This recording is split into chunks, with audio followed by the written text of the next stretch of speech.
নমস্কার। এখনো পর্যন্ত সব গুরুত্বপূর্ণ খবর এক ঝলকে আধ ঘন্টায় 5টার 5 মিশালে নিয়ে আমি অতনু রয়েছি বিকেল ঠিক 5টায়। এবং শুরুতেই নুসরাত জাহানের খবর। নুসরাতের খবর কেন? কারণ নুসরাত আদালতে হাজিরা দিলেন, জামিনও পেলেন, কিন্তু কোন কেস, কি হয়েছিল ফ্ল্যাট প্রতারণা মামলায়?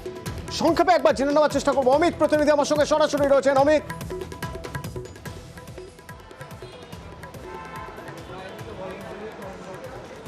দেখো অতনু, গত বছর ইডির কাছে একটি অভিযোগ এসেছিল যে প্রায় 400রও বেশি জন অবসরপ্রাপ্ত ব্যাংক কর্মী তারা সেভেন সেন্স ইনফ্রাস্ট্রাকচার প্রাইভেট লিমিটেডকে 5 লক্ষ টাকা করে দিয়েছিলেন রাজারহাটে জমি কিনে তাদের জন্য ফ্ল্যাট তৈরি হবে, এমনটাই কিন্তু কথা ছিল।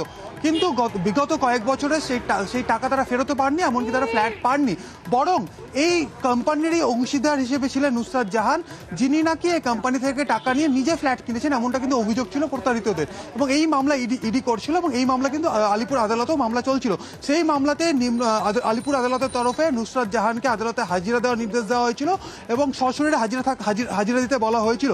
যদিও সেই নির্দেশকে চ্যালেঞ্জ করে আলিপুর জাজ কোর্টে নুসরাত জাহান দ্বারস্থ হয়েছিলেন এবং তিনি বলেছিলেন তিনি সশরীরে হাজিরা দেবেন না, তার হয়ে তার আইনজীবী কিন্তু মামলার দিনগুলোতে, শুনানি দিনগুলোতে হাজিরা থাকবেন। কিন্তু আলিপুর জাজ কোর্টের তরফে গত সপ্তাহে সে আবেদন খারিজ হয়ে যায় এবং কার্যত নুসরাতকে নির্দেশ দেওয়া হয়েছিল যে তাকে যাতে সশরীরে তিনি আলিপুর আদালতে গিয়ে তিনি যাতে হাজিরা দেন।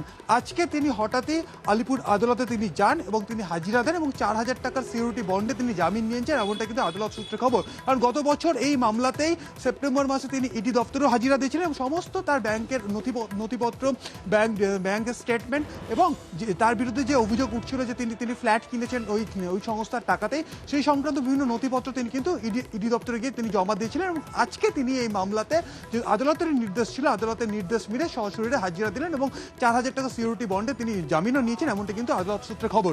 ধন্যবাদ।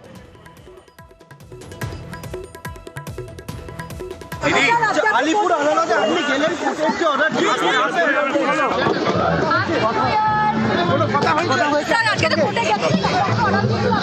নুসরাত, আলিপুরে কোনো কথা হয়েছে?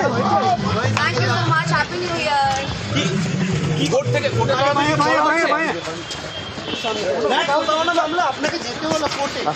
আপনাকে কোর্টে যেতে হলো, কোনো কথা হয়েছে? কলকাতা মেডিকেল কলেজে র্যাগিংয়ের অভিযোগ উঠছে এবং সেই র্যাগিংয়ের জন্য যে কমিটি, সেই কমিটি র্যাগিংয়ের তদন্ত করছে এবং তদন্ত করে চূড়ান্ত যে তদন্ত রিপোর্ট, তাতে র্যাগিংয়ের প্রমাণ মিলেছে। অভিযোগ উঠেছে 2 সিনিয়রের বিরুদ্ধে র্যাগিংয়ের অভিযোগ। কোন বিভাগে, কি অভিযোগ, চূড়ান্ত তদন্ত রিপোর্টে কি রয়েছে? ওঙ্কার প্রতিনিধি আমার সঙ্গে রয়েছেন, বলতে পারবেন ওঙ্কার? দেখো, গত 9 জানুয়ারি কলকাতা মেডিকেল কলেজ এবং হাসপাতালের অধ্যক্ষর কাছে পিজিটি 1 এর 2 ছাত্র তারা কিন্তু অভিযোগ করেন যে পিজিটি 2 এর 2 ছাত্র দীর্ঘ প্রায় 2 থেকে 3 মাস ধরে তারা কিন্তু তাদের উপরে র্যাগিং করছেন। কখনো মৌখিকভাবে অশাব্দ ভাষায় গালিগালাজ করছেন তাদেরকে, কখনো খালি সেলাইনের বোতল ছুঁড়ে মারছেন, কখনো গায়ে থুতু দিয়ে দিচ্ছেন। এরকমই কিন্তু একাধিকবার অভব্য আচরণ করেছেন এই জুনিয়রদের ওপর 2 সিনিয়র। সে জায়গা থেকে দাঁড়িয়ে গত 9 জানুয়ারি অধ্যক্ষের কাছে অভিযোগপত্র জমা পড়েন এবং কলকাতা মেডিকেল কলেজ এবং হাসপাতাল তড়িঘড়ি সুপার অঞ্জন অধিকারীকে চেয়ারম্যান করে একটি অ্যান্টি র্যাগিং কমিটি গঠন করে দেওয়া হয় এবং প্রাথমিক রিপোর্ট গত 10 তারিখে কিন্তু দেওয়া হয় এবং গতকালকে চূড়ান্ত রিপোর্ট দেওয়া হয়েছে এবং সেই রিপোর্টে দেখা যাচ্ছে যে পিজিটি 1 এর যে 2 চিকিৎসক পড়ুয়া অভিযোগ করছিলেন যে তাদের উপরে র্যাগিং করা হয়েছে এবং সেই র্যাগিং এর অভিযোগ কিন্তু প্রমাণিত হয়েছে। কিভাবে প্রমাণিত হলো তার জন্য কিন্তু 18 পাতার একটি পূর্ণাঙ্গ দেওয়া হয়েছে। তার মধ্যে কাদের বিষয়গুলি বা কাদের বয়ান নেওয়া হয়েছে, তার মধ্যে কিন্তু শিক্ষক চিকিৎসকদের বয়ান নেওয়া হয়েছে, গ্রুপ ডি স্টাফদের বয়ান নেওয়া হয়েছে, যারা শিক্ষক সময় প্রত্যক্ষ করেছিলেন প্রত্যেকের বয়ান কিন্তু সরকারে দেওয়া হয়েছে সেই 18 পাতার বয়ানে এবং তাতেই কিন্তু র্যাগিং প্রমাণিত হয়েছে এবং ইতিমধ্যেই এই বিষয়ে পূর্ণাঙ্গ রিপোর্ট ইউজিসি থেকে আরম্ভ করে ন্যাশনাল মেডিকেল কমিশন এবং স্বাস্থ্য ভবন প্রত্যেকটি জায়গায় পাঠিয়ে দেওয়া হয়েছে। এর পরবর্তীকালে তার কি ধরনের শাস্তি হতে পারে সেইটা জানার জন্য কিন্তু কলকাতা মেডিকেল কলেজ এবং হাসপাতাল যেরকম ভাবে ন্যাশনাল মেডিকেল কমিশনের দিকে তাকিয়ে আছে, ঠিক একই রকম ভাবে আইনি পরামর্শ তারা নিচ্ছেন এবং যেটা জানা যাচ্ছে যে আগামী 2 থেকে 3 দিনের মধ্যে এই PGT2 এর যে 2 ছাত্রের বিরুদ্ধে অভিযোগ তাদের বিরুদ্ধে কিন্তু কলকাতা মেডিকেল কলেজ এবং হাসপাতাল ব্যবস্থা নেবে। পাশাপাশি আরো একটি বিষয়ে উঠে আসছে অতনু, তা হচ্ছে গিয়ে যে এই যে দীর্ঘদিন ধরে 2 জন ছাত্র চিকিৎসক তারা অভিযোগ করছেন তাদের উপর আইনত, তাহলে শিক্ষকদের কাছে কি সেই খবর ছিল না? সেই নিয়েও কিন্তু উষ্মা প্রকাশ করেছে কলকাতা মেডিকেল হাসপাতালের র্যাগিং কমিটি। তারা বলছেন যে শিক্ষকরা কিন্তু শিক্ষক চিকিৎসকরা তাদের তো এটা নজরে রাখা প্রথমে দরকার ছিল, কেন ঠিকই নজরদারির প্রয়োজন ছিল, এই প্রশ্ন তো উঠবেই, কেন নজরদারি ঠিক মতো হয়নি? ধন্যবাদ ওঙ্কার। আমার এই 4টি ছেলে মানে যে 2 জন অভিযোগ করেছে এবং যে 2 জন যাদের বিরুদ্ধে, এরা কিন্তু কাজের দিক থেকে খুব সিনসিয়ার, তার মানে বিহেভিয়ারাল কিছু একটু হচ্ছে হয়তো, যার জন্য আমরা অলরেডি আমাদের ডিপার্টমেন্ট অফ সাইকিয়াট্রি আছে তাদের সাথে ইন্টারাক্ট করে যে বিহেভিয়ারাল প্রবলেম এখন তো বড় প্রবলেম, এবার কি ব্যবস্থা নেওয়া হবে সেটা নির্ভর করবে প্রশাসন, anti ragging committee, at the same time সরকারের উপদেশ, সরকার কিভাবে চান, ন্যাশনাল মেডিকেল কমিশন, ইউজিসি তার গাইডলাইন, হিউম্যান রাইটস কমিশন এবং সর্বোপরি আইন। স্যার, এই যে অভিযোগটা ছিল এটা কি শারীরিক লাঞ্ছনার অভিযোগ ছিল? শারীরিক মানসিক সব। দেখুন হু হু করে ট্রেন যাবে, দেখুন।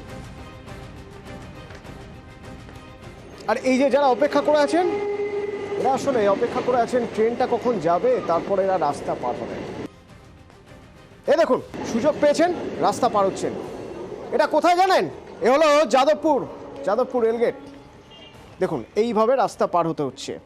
আপনারা জানেন কত ব্যস্ত স্টেশন এই যাদবপুর, শিয়ালদা দক্ষিণ শাখার যাদবপুর অত্যন্ত গুরুত্বপূর্ণ স্টেশন। যখন তখন ট্রেন আসছে, কিন্তু তার মধ্যে দিয়ে এইভাবেই পারাপার হতে হচ্ছে। আচ্ছা, এইভাবে যে পারাপার হচ্ছেন, কেন এইভাবে পারাপার হচ্ছেন প্রশ্ন তো উঠবেই। যারা যাদবপুর স্টেশনে যাননি তারা তো ভাবতে চাইবেন, জানতে চাইবেন যে এইভাবে কেন পারাপার হচ্ছেন, অন্য কোনো উপায় নেই, সাবওয়ে নেই।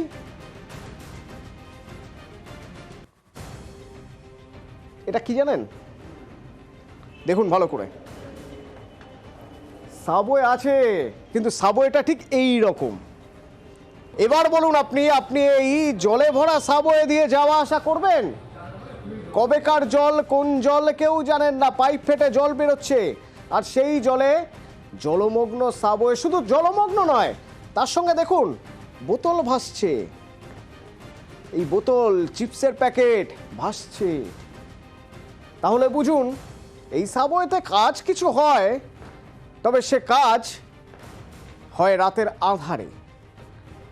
এই সাবওয়ে দিয়ে তাহলে মানুষ যাওয়া আসা করবেন কি করে? কিন্তু এই সাবওয়ে এরকম ছিল না। 2013 সালে তৈরি এই সাবওয়ে, প্রথম 2 বছর দিব্যি যাওয়া আসা করতে পেরেছেন মানুষ, কিন্তু তারপর। আচ্ছা, এলাকার মানুষ যারা নিয়মিত যাওয়া আসা করতে হয় তারা কি বলছেন শুনুন। যে উদ্দেশ্যে সাবওয়ে করা হয়েছিল সেই উদ্দেশ্য হচ্ছে না, তো বেশিরভাগ সময় জল জমে থাকে সাবওয়ে, লাখ লাখ টাকা খরচ হয়। হ্যাঁ। আর এই নিয়ে আমরা রেলওয়ে, আরপিএফ এবং এদেরকে অনেকবার কমপ্লেন করেছি। তারা বলছে আমাদের কিছু করণীয় নেই, আমরা কিছু, আমাদের ঊর্ধ্বতন কর্তৃপক্ষের সাথে যোগাযোগ করুন, আমরা কিছু করতে পারবো না। আর আমাদের রেলের লোকও নেই রেগুলার পরিষ্কার করা জলের। এই ঝুঁকি নিয়ে পারাপার মানে অ্যাক্সিডেন্ট তো লেগেই থাকে। আর বিশেষ করে যারা বয়স্ক লোক, এই যে ডিঙিয়ে ঘিরে দিয়েছে, ডিঙিয়ে যেতে হয়, যে কোনো সময় পড়ে যাচ্ছে, রেল লাইনে পড়ে যায়, খুবই রিস্কি। অথচ কলকাতা শহরের মধ্যে যে এরকম থেকে এইরকম হতে পারে এটা ভাবা যায় না। এইটা আমাদের দাবি, পরিষ্কার করুক, তাহলে আমরা যাব না। এইটাও তো ভয় আমাদের। বাধ্য হয়ে ওইভাবে পারাপার করতে হচ্ছে। এটা পরিষ্কার করে দিন, এটা ঠিক করে দিন, তাহলে আমরা যাব এই সাবওয়ে দিয়ে, বলছেন সবাই। কিন্তু পরিষ্কার করবেটাকে? ভাবুন কত গুরুত্বপূর্ণ জায়গায়, ওদিকে যাদবপুর বিশ্ববিদ্যালয়, এদিকে হাসপাতাল রয়েছে, আর স্টেশনে তো ট্রেন ধরার তারা থাকবেই। আর ট্রেন আসে ট্রেনের নিয়মে, তারই মাঝ দিয়ে পার হয়ে যেতে হয় এপাশ থেকে ওপাশে।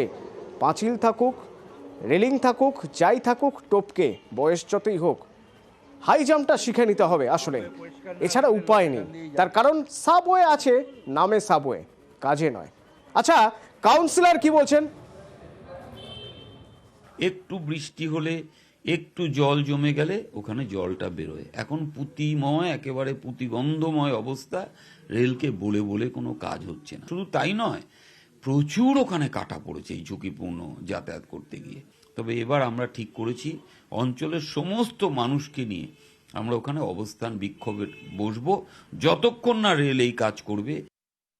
ইউপিএ গভর্নমেন্টের সময় আমরা যে কাজ পেয়েছি, বিজেপি গভর্নমেন্টের সময় এদের এই যে বাংলার প্রতি একটা অদ্ভুত হিংসা, বাংলার কোনো উন্নয়নমূলক কাজ হলে মানুষের উপকার হবে, এই যে এদের একটা গাত্রদাহ, এটাকে কিছুতেই আর নেওয়া যায় না। মানুষ এতে তিতে বিরক্ত।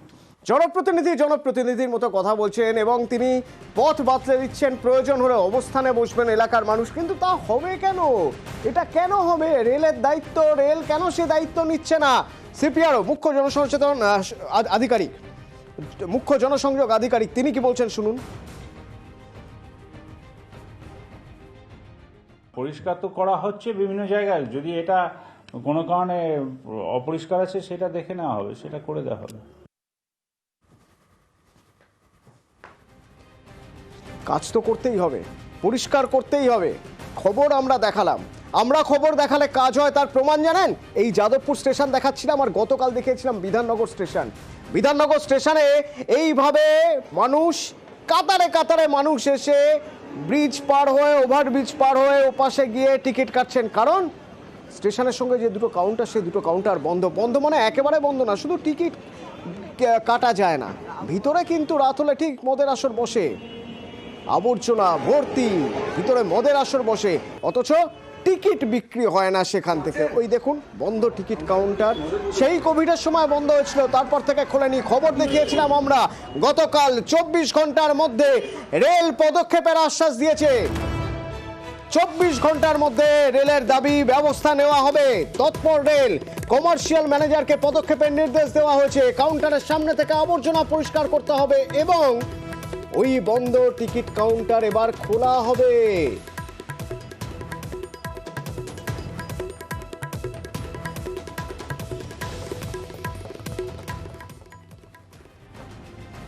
শিলিগুড়ির বিধান মার্কেটের খবর দেখাবো, অযোধ্যার ছবি দেখাবো।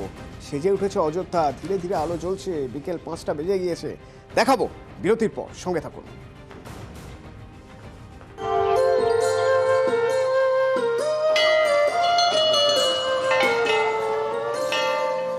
গোটা দেশ যখন রাম মন্দিরের চর্চায় ব্যস্ত, আমরাও হাজির অযোধ্যায়।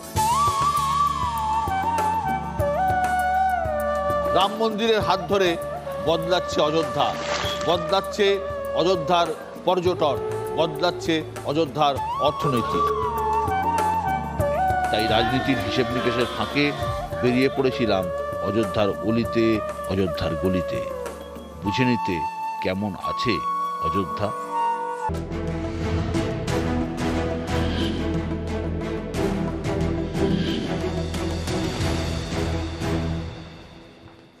শিলিগুড়ির বিধান মার্কেট, যারা শিলিগুড়িতে যান তারা জানেন কত গুরুত্বপূর্ণ উত্তরবঙ্গের এই মার্কেট। এবং এই মার্কেট নিয়ে দীর্ঘদিনের দাবি দেওয়া ছিল ব্যবসায়ীদের যে মার্কেটের মালিকানা নেই, অর্থাৎ যে দোকানটা তাদের, সেই দোকানের জায়গার মালিকানা তাদের নেই। অবশেষে কি মালিকানা জুটছে? তার কারণ আজ বিধান মার্কেটে সার্ভে করা হলো।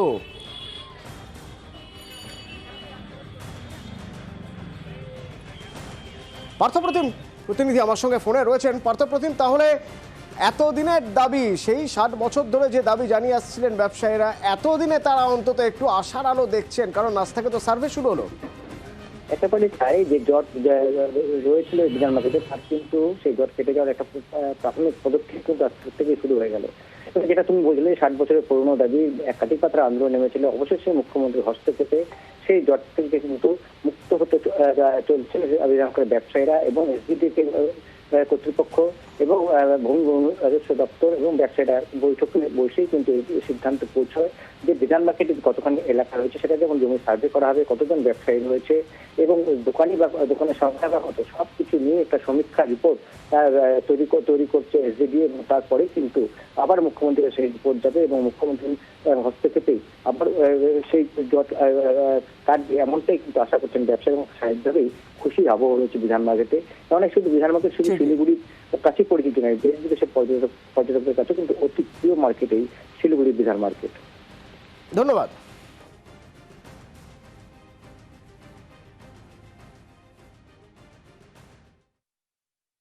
আজকে যে মুখ্যমন্ত্রী আমাদের এই বিধান মার্কেট নিয়ে হস্তক্ষেপ করেছেন এবং উনার তাগিদেই আজকে আমাদের এই সার্ভে হচ্ছে এবং এসডিডিএ বারবার আমাদের সঙ্গে বসছে, চেয়ারম্যান এসে আমাদের অফিসে দুদিন বসে মিটিং করে গেল। তো আমি আমরা এখন বুঝতে পারছি যেটা মুখ্যমন্ত্রীর চাপেই হয়তো এটা তাড়াতাড়ি আমাদের এই সমাধানটা শেষ হয়ে যাবে। ল্যান্ড ডিপার্টমেন্ট যেহেতু এই ল্যান্ডটা আমাদেরকে দিয়েছিলেন, তো সেটার একটা সার্ভে আছে 1983, আরেকটা আছে 1996। তারপরে কোনো ফার্দার সার্ভে এখানে হয়নি। আমরা এসডিডিএ এবং ব্যবসায়ী সমিতি আমরা বসেছি যে কিভাবে আমরা সমস্যা বা বিভিন্ন যে আমাদের সমস্যাগুলো আছে সেটা কিভাবে ফেস করি। আমরা মিটিংটা শুরু করে দিলাম। কালকে থেকে আমাদের যে ফিল্ড সার্ভে বা আগামীকাল থেকে এটা শুরু হয়ে যাবে।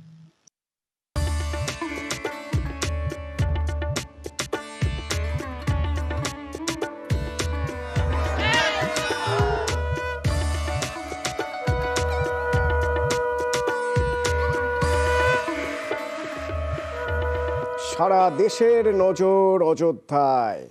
তো অযোধ্যার যে রাম মন্দিরে রামলালার প্রাণ প্রতিষ্ঠা হবে সোমবার, আর তো সময় নেই, সোমবার দুপুরে।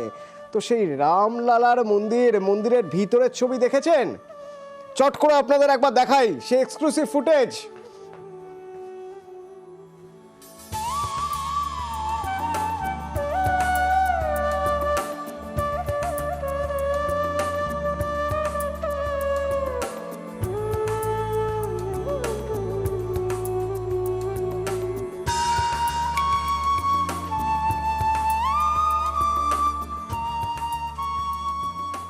আর এবার বাইরের ছবি, অযোধ্যার ছবি।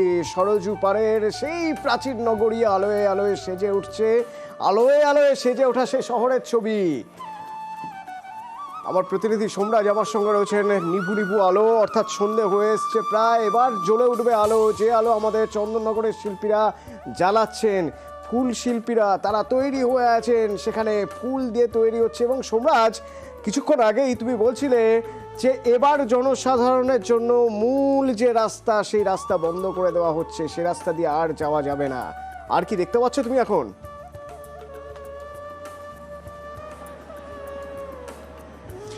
দেখো, আমরা রয়েছি এখন রাম মন্দিরের মূল প্রবেশপথে, যে প্রবেশপথ দিয়ে 22শে জানুয়ারি প্রধানমন্ত্রী আসবেন, যে প্রবেশপথ দিয়ে দেশ বিদেশের একাধিক আমন্ত্রিত অতিথিরা এসে পৌঁছাবেন রাম মন্দিরের মূল জায়গা পর্যন্ত, সেই প্রবেশপথে আমরা রয়েছি।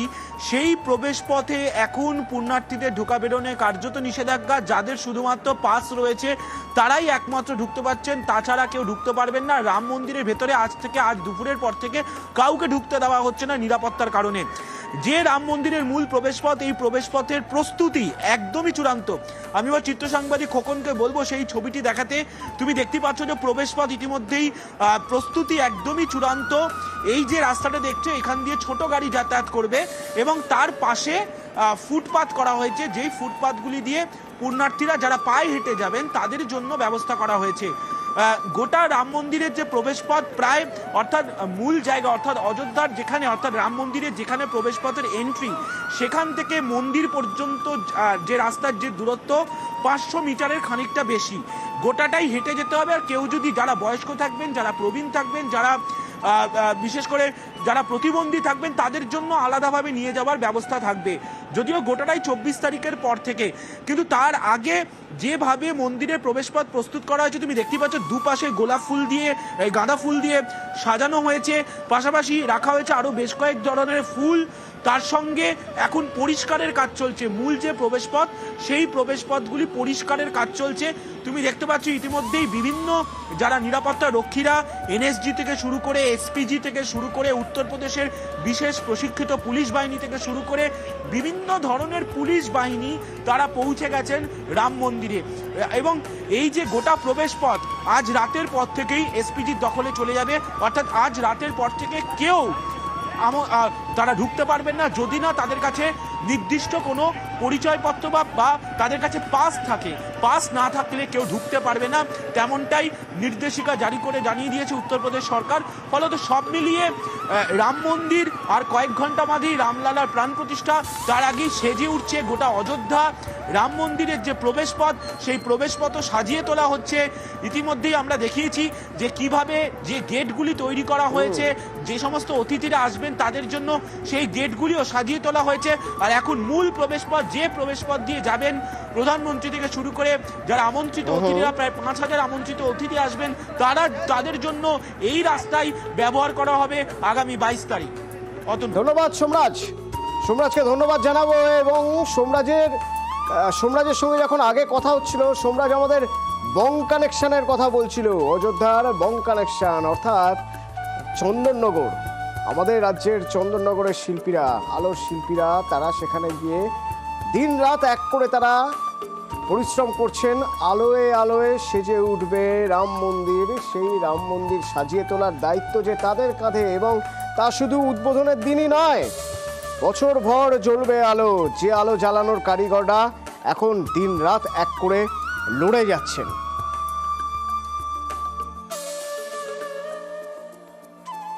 এগুলো অযোধ্যা রাম মন্দিরের সামনের রোডে যে রাস্তাটা পুরোপুরি, সেই রাস্তাটাতেই আমাদের উপরে লাগানো হচ্ছে স্টেনার তার দিয়ে। এই লাইটটাই আমরা লাগাবো, এটাই আমাদের কাছে অ্যাপ্রুভাল হয়েছে, এটাই আমরা লাগাবো। 300টা গেট, এগুলোকে এখন একটা করে গেট বলছি, এই 300 পিস গেট লাগাতে হবে।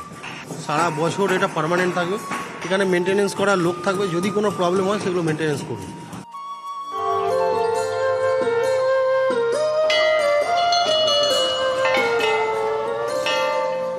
গোটা দেশ যখন রাম মন্দিরের চর্চায় ব্যস্ত, আমরাও হাজির অযোধ্যায়। রাম মন্দিরের হাত ধরে বদলাচ্ছে অযোধ্যা, বদলাচ্ছে অযোধ্যার পর্যটন, বদলাচ্ছে অযোধ্যার অর্থনীতি। তাই রাজনীতির হিসেব নিকেশের ফাঁকে বেরিয়ে পড়েছিলাম অযোধ্যার অলিতে, অযোধ্যার গলিতে, বুঝে নিতে কেমন আছে অযোধ্যা।